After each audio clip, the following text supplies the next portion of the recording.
नमस्कार, आप देख रहे हैं सीजी वॉइस 24। मैं हूं आपके साथ हर्षिता मिश्रा। यहाँ पर जिन लोगों ने मुझे कार्यक्रम में बुलाया उन लोगों को आरएसएस और बीजेपी की तरफ से धमकी मिल रही है। बीजेपी धर्म के ठेकेदार नहीं हो सकती। बीजेपी ने यहाँ गुंडे भेजे थे और गुंडे ये भेजे थे जिससे मैं कार्यक्रम में न जा पाऊं। बीजेपी के लोग पिछड़ों को शूद्र, दलित को शूद्र मानते हैं। बीजेपी के लोग हम सबको शूद्र मानते हैं। उनको ये तकलीफ है कि हम उनके धार्मिक स्थान पे क्यों जा रहे हैं, गुरु संत लोगों से आशीर्वाद लेने के लिए। याद रखे बीजेपी के लोग, समय बदलता है, समय बदलेगा तो उन्हें भी पता लग जाएगा कि इसी तरह की व्यवस्था उनके लिए होती है।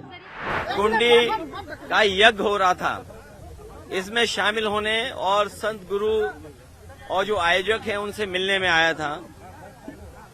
मैं परिक्रमा किया हूं और उनसे आशीर्वाद लेकर के आया हूं, लेकिन बीजेपी के लोगों को पेट में दर्द हो रहा है। भारतीय जनता पार्टी और मैंने आरएसएस के खिलाफ जो कुछ कहा होगा आरएसएस नहीं कहा होगा कभी, क्योंकि बीजेपी के बिना आरएसएस नहीं और आरएसएस के बिना बीजेपी नहीं। लेकिन यहाँ पर जिन लोगों ने मुझे कार्यक्रम में बुलाया उन लोगों को आरएसएस और बीजेपी की तरफ से धमकी मिल रही है। धमकी लगातार दे रहे हैं। मैं समझता हूं धर्म का ठेकेदार कोई नहीं हो सकता। बीजेपी धर्म के ठेकेदार नहीं हो सकती। बीजेपी ने यहाँ गुंडे भेजे थे और गुंडे ये भेजे थे जिससे मैं कार्यक्रम में न जा पाऊं। और अभी भी गुंडे पीछे घूम रहे हैं, लेकिन हम समाजवादी लोग हैं, घबराने वाले नहीं है गुंडों से।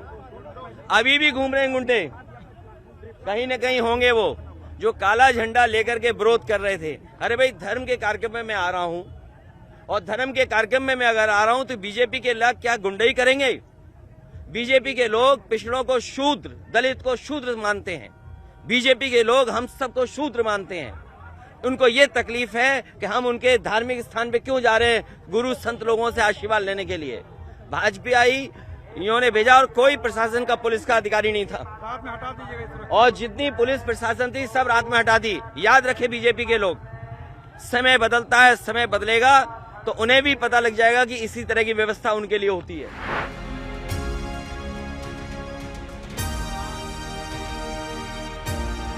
स्वामी प्रसाद मौर्य जी को मैंने कहा है कि जाति जनगणना के आंदोलन में आगे बढ़ें। सर, ये कैसी सरकार है जो पूर्व मंत्री के साथ ऐसा व्यवहार हो रहा है? देखिए, ये व्यवहार किसी के साथ कुछ भी कर सकते हैं।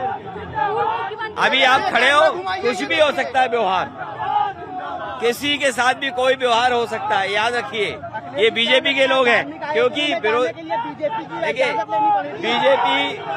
बीजेपी बेरोजगारी, महंगाई का मुकाबला नहीं कर पा रही है, इसलिए इस तरह के काम कर रही है। बीजेपी की सरकार ने जानबूझ करके एनएसजी हटाई मेरी। मैं आज समझ सकता हूँ कि एनएसजी क्यों हटाई, सिक्योरिटी क्यों कम की, घर क्यों छीना। आज मैं समझ सकता हूँ, और आज मैं इसलिए भी समझ सकता हूँ कि जिस घर में मैं रहने गया था उसे गंगा जल से धोया था। आज मैं समझ सकता हूँ। और जब हम बात कर रहे हैं तो देखो बीजेपी के गुंडे आ गए उधर, ये बीजेपी के गुंडे उधर बाईं तरफ घूम रहे हैं। चलिए, धन्यवाद।